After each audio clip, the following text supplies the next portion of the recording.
രാവിലത്തെ ഇന്നത്തെയും കാര്യങ്ങളായിരിക്കും ഈ ഒരു വീഡിയോയിൽ ഉണ്ടാകുന്നത്. അപ്പോൾ ഞാൻ രാവിലെ എണീറ്റ് ക്ലാസ്സിന് പോയിട്ട് ഒരുങ്ങിയിട്ടുണ്ടായിരുന്നു. അപ്പോഴാണ് ക്ലാസ് ഇല്ലെന്ന് അറിഞ്ഞത്. പിന്നെ അമ്മ പറഞ്ഞു കടയിൽ പോയിട്ട് കുറച്ച് സാധനങ്ങളൊക്കെ വാങ്ങിയിട്ട് വരാൻ. അപ്പം ഞാൻ കടയിലേക്ക് പോവാണ്. അധികം ദൂരത്തൊന്നും അല്ല, നമ്മുടെ അടുത്ത് തന്നെയാണ്. പിന്നെ കുറച്ചധികം പേര് പറഞ്ഞിട്ടുണ്ടായിരുന്നു വീടും സ്ഥലവും കാര്യങ്ങളൊക്കെ ഒന്ന് കാണിക്കാവുന്നു. അപ്പോൾ കാണിക്കാനായിട്ട് ഒത്തിരി ഒന്നും ഇല്ല.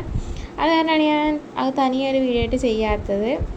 അപ്പോൾ ഈ വീഡിയോയിൽ ഞാൻ കുറച്ചൊക്കെ ആയിട്ട് കാണിച്ചു തരാം. അപ്പം നമ്മുടെ വീടിൻ്റെ ഫ്രണ്ട് തോടാണ്. തോട് കഴിഞ്ഞാൽ പിന്നെ ഫുള്ള് കണ്ടമാണ്. ഫുള്ള് കണ്ടമെന്ന് വെച്ചിട്ടുണ്ടെങ്കിൽ നമ്മൾ ഈ സൈഡ് ഫുള്ള് കണ്ടമാണ്. അപ്പോൾ ഇപ്പോൾ ഇവിടെ കൃഷിയും കാര്യങ്ങളൊക്കെ തുടങ്ങാനായിട്ട് പോവുകയാണ്. അത് കാരണം കണ്ടും കാര്യങ്ങളൊക്കെ ഇപ്പോൾ പൂട്ടുന്ന പരിപാടിയിലാണ്. അതൊക്കെ കഴിഞ്ഞ് ഞാൻ അതൊക്കെ കണ്ട് നേരെ കടയിലേക്കാണ് പോയത്. അപ്പോൾ കടയിൽ പോയിട്ട് കുറച്ച് സാധനങ്ങളും കാര്യങ്ങളൊക്കെ വാങ്ങിച്ചു. അവിടെ നിന്ന് ഞാൻ തിരിച്ച് വീട്ടിലേക്ക് വരാണ്. വീട്ടിലേക്ക് വന്ന സമയത്തും അവിടെ അവർ ട്രാക്ടറിനകത്ത് പണിയൊക്കെ നടക്കുന്നുണ്ടായിരുന്നു.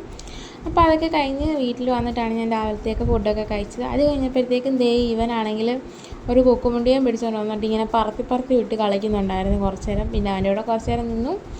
അതൊക്കെ കഴിഞ്ഞപ്പോഴത്തേക്കും വീണ്ടും 4 മണിയൊക്കെ ആയിട്ടുണ്ടായിരുന്നു. അപ്പം ഈ ഒരു സൈഡിൽ കൂടെ ട്രാക്ടർ പൂട്ടാനായിട്ട് വന്നിട്ടുണ്ടായിരുന്നു. മെയിനായിട്ട് ഈ ഒരു ട്രാക്ടറിനെ കണ്ടു കഴിഞ്ഞാൽ പിന്നെ അതിൻ്റെ വീഡിയോ എടുത്തിരിക്കലാണ് ഇപ്പോഴും എൻ്റെ പണി. പിന്നെ ഒരുപാട് പേരായിട്ട് വീഡിയോയിൽ ഹായ് പറയാമോ എന്നൊക്കെ ചോദിച്ചിട്ടുണ്ടായിരുന്നു. അപ്പോൾ അവരുടെ പേരൊന്നും ഞാനിപ്പോൾ നോക്കിയപ്പോൾ കണ്ടിട്ടുണ്ടായിരുന്നില്ല.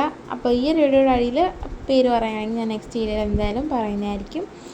പിന്നെ ഒരു കാര്യം, ഒരുപാട് എന്നെ സപ്പോർട്ട് ചെയ്യുന്നുണ്ട്. അപ്പോൾ അതിനൊരുപാട് നന്ദിയുണ്ട്. പിന്നെ എന്താ പറയണ്ടത്, 4 മണിയൊക്കെ ആയപ്പോഴത്തേക്കും അച്ഛനൊക്കെ വെള്ളം എടുത്ത് മാറ്റുന്നുണ്ടായിരുന്നു. കാരണം ആ ഒരു കണ്ടു ഇപ്പോൾ പൂട്ടാനായിട്ട് പോവുകയാണ്. അത് കാരണം വെള്ളമൊക്കെ എടുത്തിട്ട് മാറ്റിയിട്ടുണ്ടായിരുന്നു. പിന്നെ 4 മണിയൊക്കെ ആയപ്പോഴത്തേക്കും ആ ഒരു ട്രാക്ടർ പൂട്ടുന്നതൊക്കെ കണ്ടിട്ട് നമ്മൾ 3 പേരും കൂടെ ഇരുന്ന് കാപ്പിയൊക്കെ കുടിച്ചിരിപ്പുണ്ടായിരുന്നു. അപ്പോൾ അടുത്ത് ഞാൻ നല്ലൊരു വീഡിയോ ആയിട്ട് വരാം. ഇന്നത്തെ വീഡിയോ തട്ടിക്കൂട്ടാണ്.